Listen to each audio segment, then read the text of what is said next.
Hello and welcome to the Neurodivergent Social Work Voices campaign. I am Florence Smith, the neurodivergent social worker and your host. If you've stopped in to listen, there must be a reason why. Maybe it's to listen to and learn from the first-hand experiences of neurodivergent, or as I like to call us, neurosparkly social workers, on how you can create a neuro-inclusive workplace. Or maybe you're seeking advice from other neurodivergent social workers about what works for them. Whatever your reason, it's nice to have you here, because for 1 month we will hear from 19 neurosparkly social workers.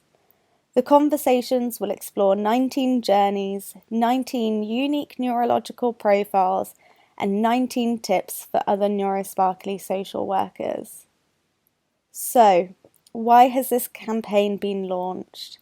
Well, it's been done with the vision to raise awareness, share knowledge, celebrate neurodivergence, as well as increase representation of neurosparkly social workers across the profession. You can find us everywhere from students, social work assistants, frontline professionals, educators, and managers. Today I'm talking with MJ, a dyslexic, dyspraxic, and ADHDer social worker. Firstly, MJ, please could you tell me a little bit about your current and previous roles in social work? I'm currently work. I'm an agency social worker, so I changed quite a bit my employment or roles, although they're very similar. Is mainly community adult social work in a community team. So I do care act assessments, strength-based assessments. I do support planning, mental capacity assessment, safeguarding, concerns and inquiries, best interest decision, meetings and consultations. So I've done mental health social work in the past. Yeah. My career, it was a permanent role and I left after 2 years. Yeah, so how long have you been practicing? It's only been since September 2018. Getting more to the point that I cannot say only, but yeah. I know, and what experience to have over 4 years as well, kind of the variety of your roles working with adults. Yeah, it's been. I started with this church when the church to assess model started being implemented in Manchester. I started my career and I started with that team, and then I supported the complex discharge team in the main hospital here as well. I love the community mental health team. It was a lot more direct contact with people Yeah. and being able to have a more therapeutic approach to it. Um, it was just amazing how some people have the coping skills that they have without even knowing sometimes. They, they, people are just amazing. Thank you, MJ, for sharing what your current role is and what you've previously done over your 4 years of social work. I was wondering if you could next tell us a little bit about your neurodivergence or a little bit about how your brain sparkles. It's very difficult for me to know exactly how it works because I only known about neurodivergence since last year. So I've been 47 years of my life struggling, not knowing what was wrong with me or what was different with me. I need to learn those things, what was different with me. Yeah. But, and I just had internalized the whole, I'm just lazy or I'm crazy, or, you know. There were things that I couldn't understand about. Why can I not do this if I want to do this? So the executive function in differences where like I just don't get it. Why can't she do it and I cannot do it? Those were my things.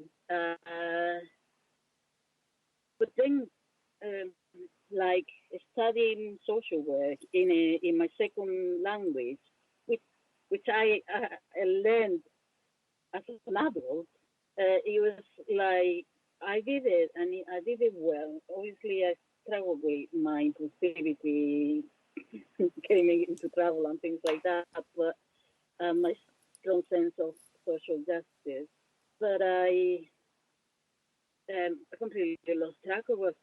See, that's how my brain works. That's all right. It's how my brain works as well. But no, but I mean, I could do it, and like other people would think, like I remember my friends that I used to know from working in bars.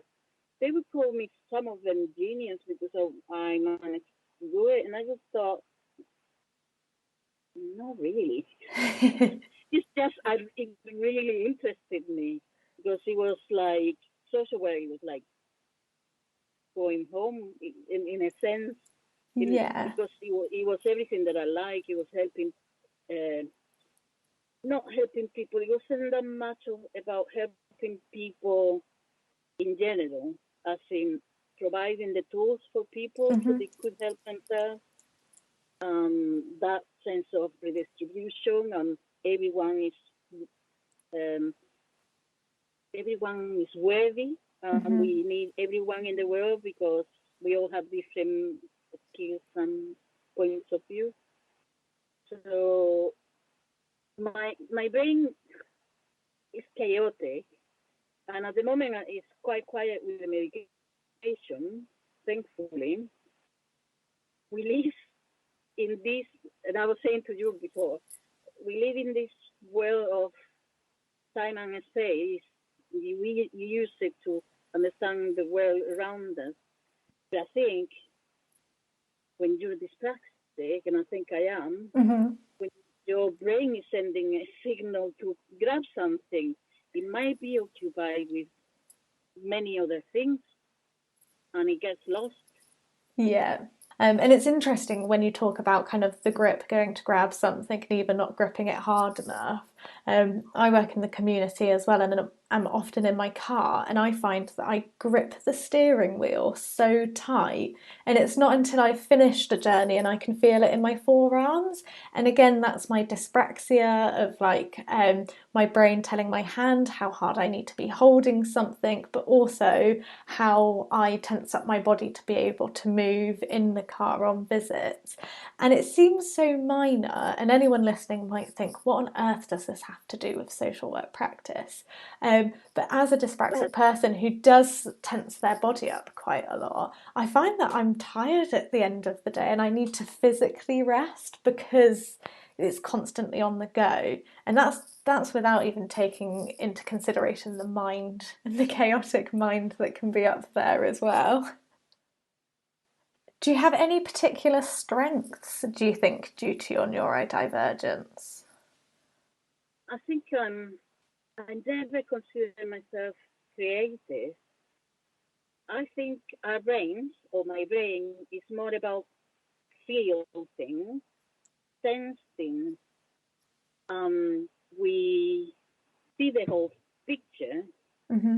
and although it can become very messy and chaotic and overwhelming at times, at the same time, the strength is that we tend not to discriminate much as other people.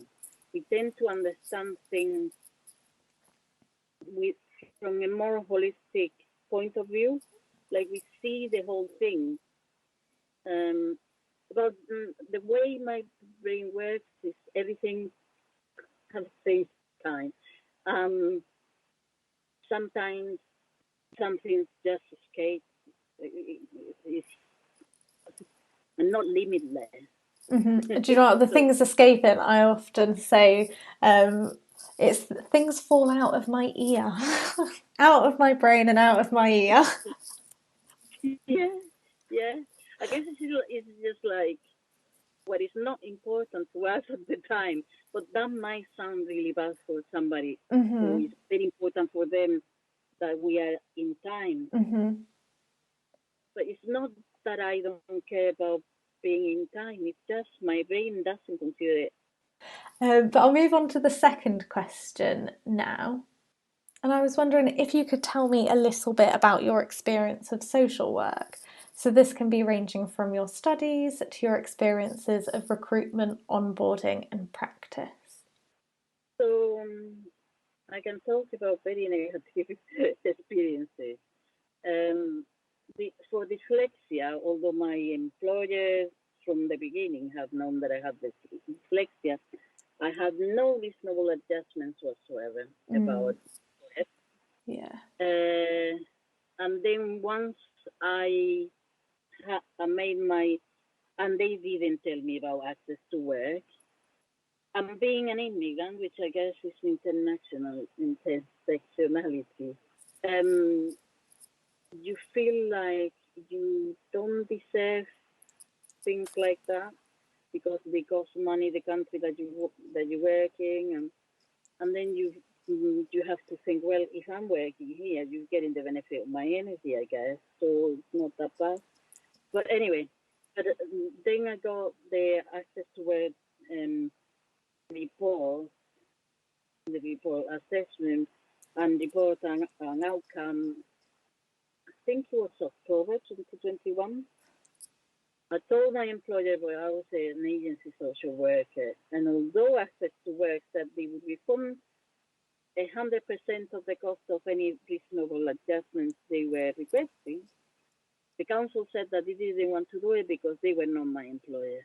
And actually, I think that that's one of the areas maybe that is kind of more hidden in social work is actually how do we navigate access to work as an agency social worker when a local authority, the NHS or non-government organisation isn't necessarily our employer. I mean, have you found a way around that at all?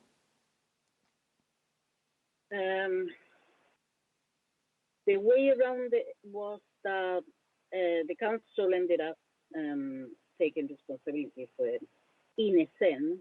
Mm-hmm. And I don't know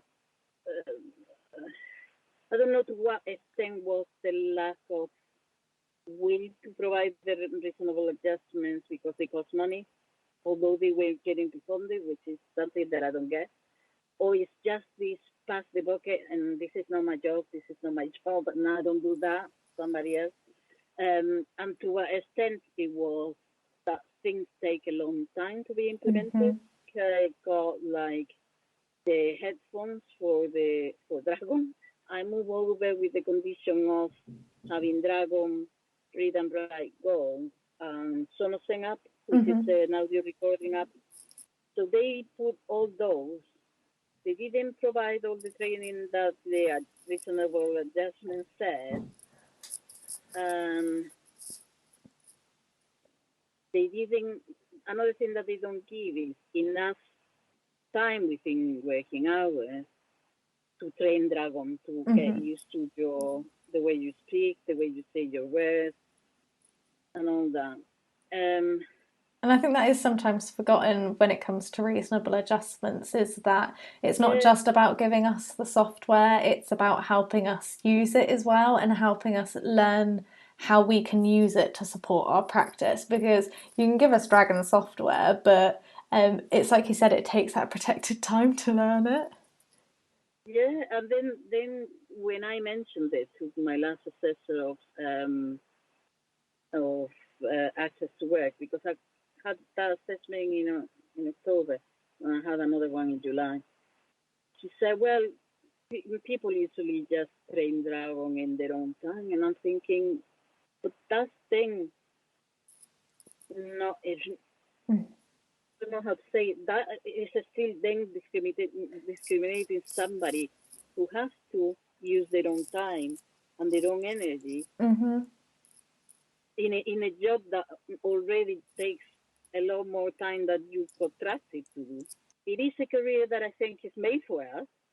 I'm just going to move on to the third question, which is, what advice would you give to other neurodivergent social workers?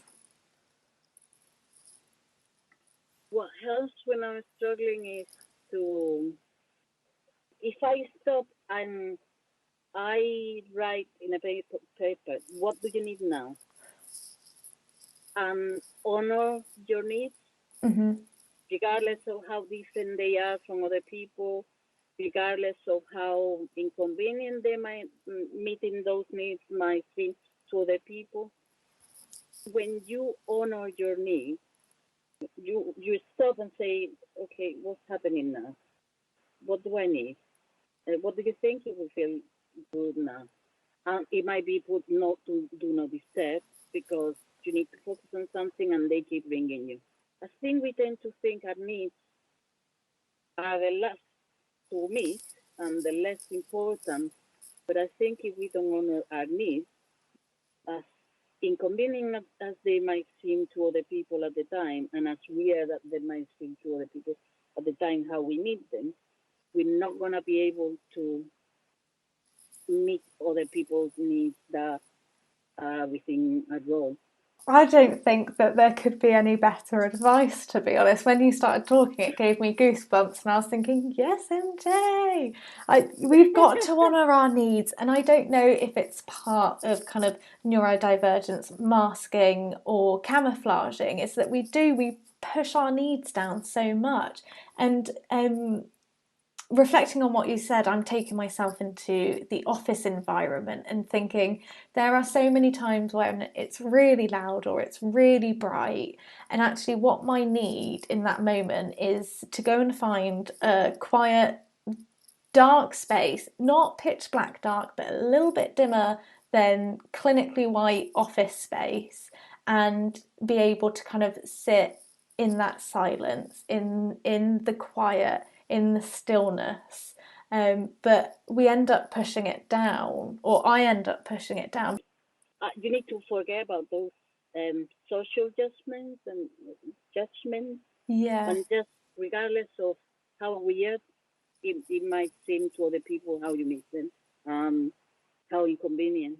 Yeah. Because at the end of the day, the more we honor our needs, the more we are supporting other neurodivergent colleagues to honor their own needs as well. MJ, thank you for giving your time to celebrate neurodivergence in social work and for sharing your lived experiences. And thank you to everyone who has listened. If you're interested in learning more about neurodivergent social workers and neuroinclusion, please check out the Neurodivergent Social Worker website in the British Association of Social Workers Special Interest Group. The link to both the website and the special interest group will be in the description below. Thank you.